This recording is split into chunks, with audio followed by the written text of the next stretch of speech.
Merhaba sevgili birinci sınıf öğrencileri. Bülbül Öğretmen eğitim kanalıma hoş geldiniz. Bu videomda sizlere Türkçe dersinizden öğrendiğiniz konuları kısaca bir tekrar edeceğim. Özet yapacağım.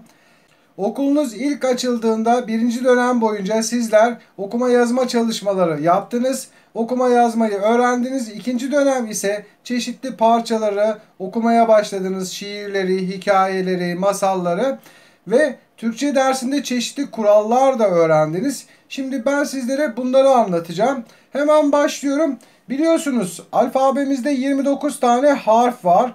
Bu 29 tane harfin 8 tanesi sesli harf, yani ünlü harf diyoruz. Ne demek bu sesli harf? Yani tek başına sesi çıkıyor.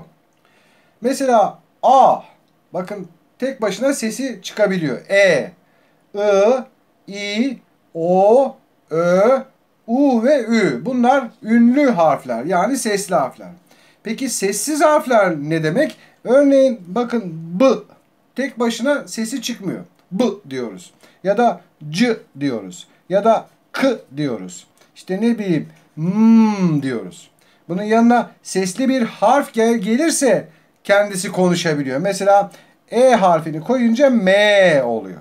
Ama bunlar tek başına bakın A, E. Bu yüzden biz bunlara sesli harfler diyoruz. Ve sesli harfler 8 tane. Sessiz harfler ise 21 tane. Peki kitap kelimesindeki İ ve A harfleri ünlü harflerdir. Yani sesli harflerdir. Bakın K sessiz ama İ ünlü harf, T sessiz, A ünlü harf, sesli harf ve P sessiz harf.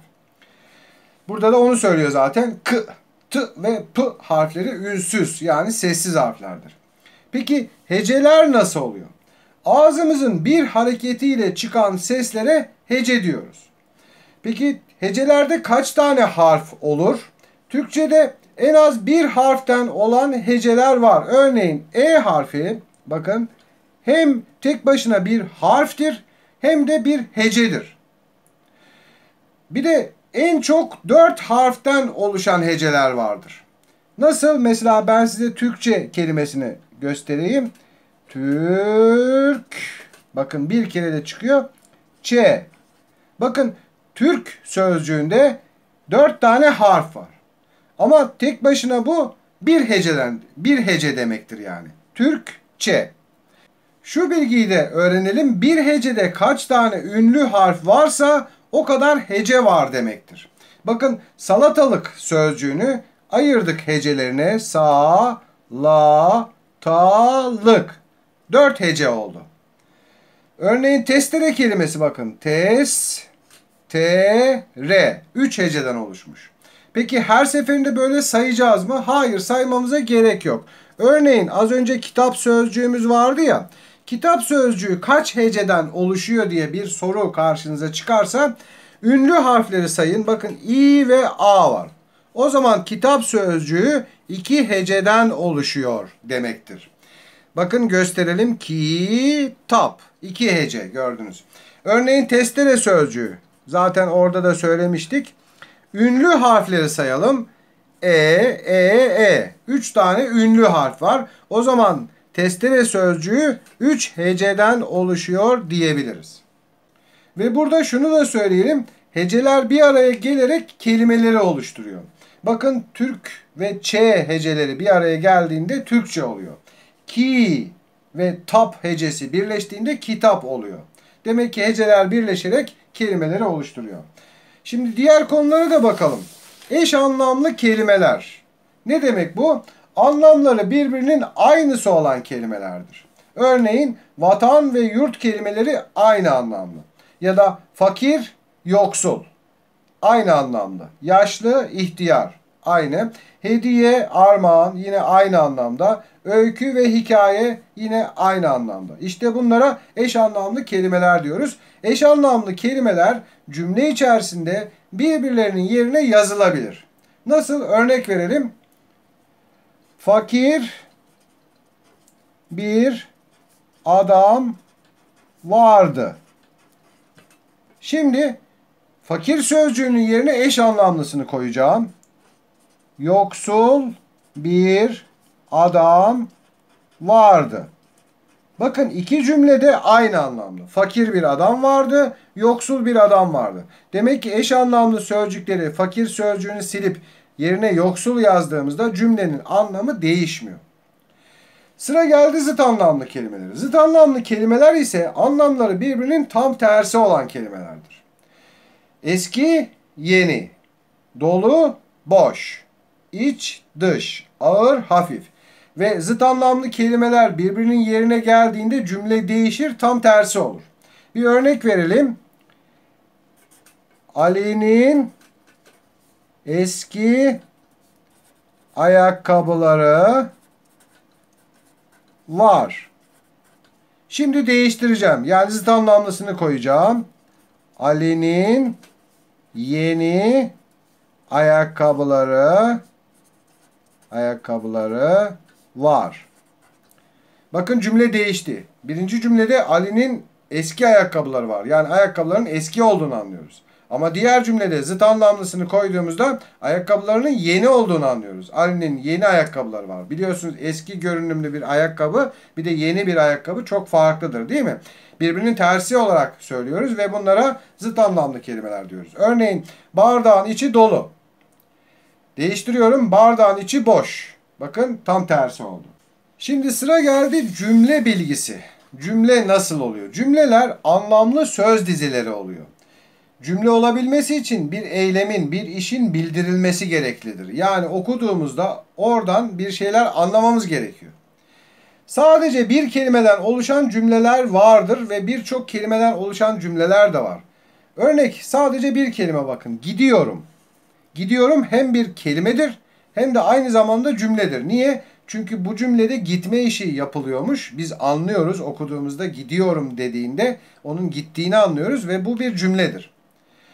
Ancak ağacın yaprakları buradaki söz öbeği bir cümle değildir. Niye? Çünkü ne olduğu hakkında bir bilgi verilmemiştir. Yani ağacın yaprakları düştü mü, uçtu mu, ağacın yaprakları sarardı mı yazmıyor. Ben sadece şunları okuyarak ne olduğunu anlayamıyorum. İşte ne olduğunu anlayamıyorsam bu bir cümle değildir. Şöyle deseydi ağacın yaprakları düştü. O zaman anlardım yaprakları düştüğünü ve o bir cümle olurdu. Şimdi biraz da yazım kurallarından bahsedelim. İlk olarak cümlelerin ilk harfi büyük yazılır. Her zaman. Ben okula gidiyorum. Bakın cümlenin ilk harfi büyük yazılmış. Nokta konmuş ve daha sonra başka bir cümle daha yazsaydım yine büyük harfle başlayacak. Burada bir örnek vereyim. Bakın ben okula gidiyorum cümlesinden sonra eğer devam etseydim işte otobüse bineceğim deseydim yani devam etseydim başka bir cümle daha yazsaydım bakın noktadan sonra yine büyük harfle başlayacaktı.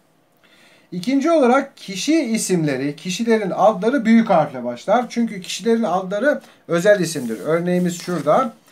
Geçenlerde Ahmet bana kurabiye verdi. Bakın Ahmet o kişinin adı olduğu için özel bir isim oluyor ve her zaman büyük yazılıyor. Cümlenin başında da olsa büyük, içinde, ortasında veya sonunda da olsa baş harfinin büyük yazılması gerekiyor. Çünkü Ahmet dediğimizde sadece o kişi olduğu için öğretmenim başka Ahmet de var ama diyebilirsiniz. Evet ama başka Ahmet oradaki Ahmet'e benzemiyor ki. Ya saçı farklıdır, ya gözü farklıdır veya saçıyla göz rengi aynı olsa bile huyları farklıdır, konuşması farklıdır. Yani hiçbir insan diğer insana benzemiyor. O yüzden baş harfleri büyük yazılıyor. Her insan tek olduğu için, özel olduğu için özel isim diyoruz. Üçüncü olarak yer adları, yerlerin isimleri büyük harfle başlar. Örneğin bakın burada bir şehir ismi var. Ülkemizin başkenti Ankara'dır. Bir şehir ismi, bir yer adı olduğu için baş harfi büyük yazılmalı ve yanına gelen bir ek olduğunda o da kesme işaretiyle ayrılıyor. Başlıklar yazılırken başlıkların ya tamamı hepsi büyük harflerle yazılır ya da ilk harfleri büyük yazılır. Örneğin bir şiir yazılmış, başlık var ya da bir okuma parçası. Onun ilk harfi büyük yazılır. Bayram adları büyük harfle yazılır. Bakın kelimelerin ilk harfleri büyük yazılmış. Zafer Bayramı. Örneğin 23 Nisan Ulusal Egemenlik ve Çocuk Bayramı. Ne yapıyoruz? Kelimelerdeki ilk harfleri büyük yazıyoruz. Şiirde dizelerin ilk harfi büyük yazılır. Bakın burada bir örnek var. Bir şiir var. İlk harfi hep büyük yazılmış bakın. Kucak açarsın herkese, bu dost, şu düşman demeden, iyilik yaparsın herkese, bir karşılık beklemeden. Bakın ilk harfleri büyük yazılmış. Şiirlerde ilk harfi büyük yazılacak. Dizelerin tabii ki. Dizelerin ilk harfini büyük yazıyoruz. Bir de noktalama işaretlerimiz vardı. Nokta. Cümlenin sonuna konuyor. Örnek. Okulumu çok seviyorum. Bakın nokta. Bir de sıra bildiren sayıların hemen yanına, sonuna konuyor. Nasıl? Lale yarışı 3. sırada bitirdi. Bakın sıra bildiriyor ve yanına nokta konmuş rakamın. İşte burada kullanıyoruz. Başka nerede kullanıyoruz? Saat ve dakika gösteren sayıların arasına konuyor. Acele edin. Saat 12.30'da ders başlayacak. Bakın saat ve dakika. Burası saat, burası dakika. Araya nokta konmuş. Soru işareti ise soru cümlelerinin sonuna konur. Yani ifadede soru soruluyorsa sonuna soru işareti konuluyor. Örnek bugün saat kaçta buluşalım? Bir kişi diğerine soru soruyor ve sonuna soru işareti.